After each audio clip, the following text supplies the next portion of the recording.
আজ আমি বানাচ্ছি আমার হাতে বানানো স্পেশাল ছোলার ডালের বরফি। একটা রেসিপি নয়, একটা স্মৃতি, একটা গন্ধ, একটা বিকেল, একটা গল্প। কিছু রেসিপি বংশ পরম্পরায় আসে, কিছু রেসিপি গল্প হয়ে জন্ম নেয়। এই বরফিটা দুটোই। ডাল ভিজিয়ে রাখা হয় একটি বাটিতে। ক্যামেরা বাটির উপরের দিক থেকে ডাল ফুটে ওঠার টাইম ল্যাপস চলতে থাকে। ছোটবেলায় মা যখন ছোলার ডালের বরফি বানাতো, তখন ঘরটা ভরে যেত চিনির হালকা কড়কড় আর ভাজার গন্ধে। আজ সেই গন্ধই আবার ডাক দিল। যে কোনো জিনিসকে মসৃণ হতে সময় লাগে। স্বপ্ন হোক, রেসিপি হোক, ধৈর্যের হাত ছাড়া যায় না। এটাই তো আসল সময়। যখন ডাল আর ঘি কথা বলতে শুরু করে, এই নেড়েচেড়ে দেওয়ার সময়টুকুই বরফির চরিত্র গড়ে দেয়। ক্যামেরার নেড়ে চলা হাত, বাষ্প, গন্ধ প্রতিটি ঢেউ ক্যাপচার করে। জীবনী মিষ্টতা সবসময় একসাথে আসে না। কখনো ডাল ভাজা হয়ে যায় আগে, কখনো শিরা প্রস্তুত হয়ে পড়ে, কিন্তু মিল তো শেষ পর্যন্তই। শিরা ফোটে কাশ্মীরি রং, ডালের মিশ্রণে ঢেলে দেওয়া হয়। এই মুহূর্তটা আমার সবচেয়ে প্রিয়। দুটি আলাদা জিনিস এক হয়ে যায়।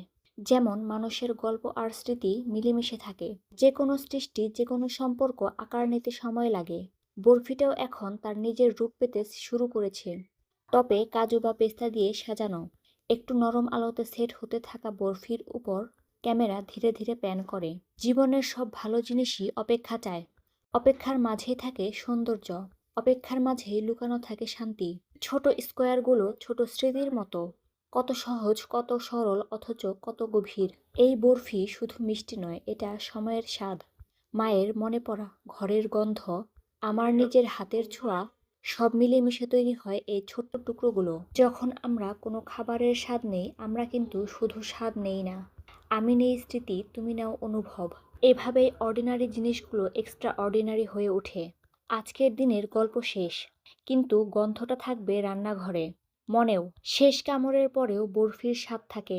একটু ঘি, একটু ডাল আর অনেকটা স্মৃতি। যেন খাবার নয়, একটা বিকেলের গল্প। যে কোনো রান্নার শেষে থাকে একটা পরিষ্কার করার শান্ত রীতি। এটা শুধু হাতের কাজ নয়, একটা মনের কাজও। যা যা জমেছিল, হালকা জলের ছোঁয়ায় সব পরিষ্কার হয়ে যায়। যে জিনিসগুলো ভালোবাসা দিয়ে বানানো হয়, তা সংরক্ষণও হয় ভালোবাসা দিয়ে। এই টুকরোগুলো শুধু মিষ্টি নয়, আজকের দিনের ছোট ছোট মুহূর্ত। আমার হাতের বানানো স্পেশাল ছোলার ডালের বরফি শুধু একটা রেসিপি নয়, একটা সময়, একটা স্বপ্ন, একটা সন্ধ্যা। আজকের দিনটা এখানেই শেষ, কিন্তু এর গন্ধ থাকবে আরো অনেকটা সময়।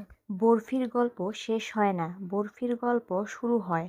কারণ প্রতিটা খাবারই একটা জার্নি।